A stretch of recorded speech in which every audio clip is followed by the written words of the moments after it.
इन खबर चैनल को सब्सक्राइब करें और बेल आइकन दबाना ना भूलें। नमस्कार, मैं विद्याशंकर तिवारी हूं इंडिया न्यूज़ के डिजिटल चैनल इन खबर के लिए और बात करेंगे हाथरस सुरक्षित सीट की।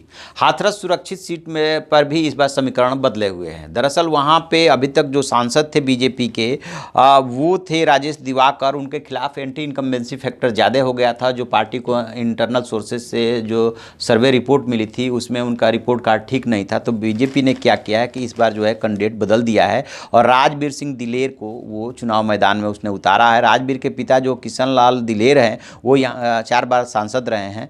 तो इस वजह से यदि इस हिसाब से देखा जाए तो उनकी ज़मीन मजबूत है।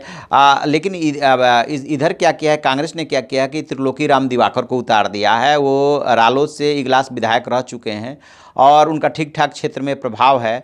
और जो यहाँ से तीसरे गठबंधन के प्रत्याशी हैं वो रामजी लाल सुमन है, सपा के बड़े नेता रहे हैं ये। तो अब ये 4 बार सांसद और केंद्रीय मंत्री रह चुके हैं। तो इस बार यहाँ पे जो है ना, जो गठबंधन प्रत्याशी हैं उनको दिक्कत हर जगह लगभग सीट पे ये दिक्कत है। वो ये है कि किस तरह से एसपी बीएसपी के वोटों को एक दूसरे को ट्रांसफ़र कराया जाए।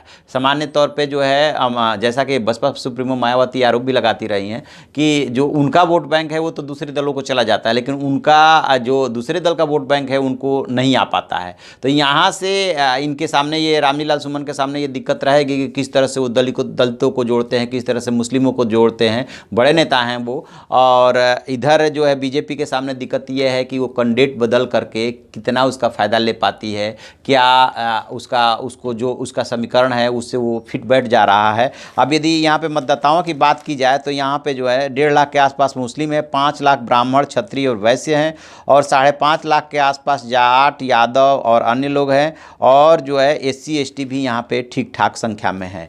तो यदि पुरुष और महिला मतदाताओं की आबादी देखी जाए कि वो कितनी संख्या में है तो लगभग 55% के आसपास पुरुष और 45% के आसपास महिलाएं हैं। तो देखना ये है कि बीजेपी ने कई जगहों पे जो सीट जो सांसदों का टिकट काट करके दूसरे को मैदान में उतारा, क्या वो उसका ये जो फार्मूला है, जैसा कि गुजरात में इस मॉडल को अपनाया गया, दिल्ली के नगर निगम चुनाव में इस फार्मूले को अपनाया गया, वो फिट बैठ जाता है। और साथ में सपा बसपा के सामने भी चुनौती ये है कि जिस रणनीति के तहत उसने डिसीजन लिया वो रणनीति उसकी कामयाब होती है। अब यहाँ पर रामजी लाल सुमन बड़े नेता हैं तो ये भी देखने वाली बात होगी कि वो अपनी साख कैसे बचाते हैं। तो जो भी और इसमें अपडेट होगा हम आपको बताते रहेंगे। आप देखते रहिए हमारा डिजिटल चैनल इन खबर। उसे लाइक कीजिए, शेयर कीजिए और कमेंट बॉक्स में जाकर कमेंट जरूर करें। Thank you.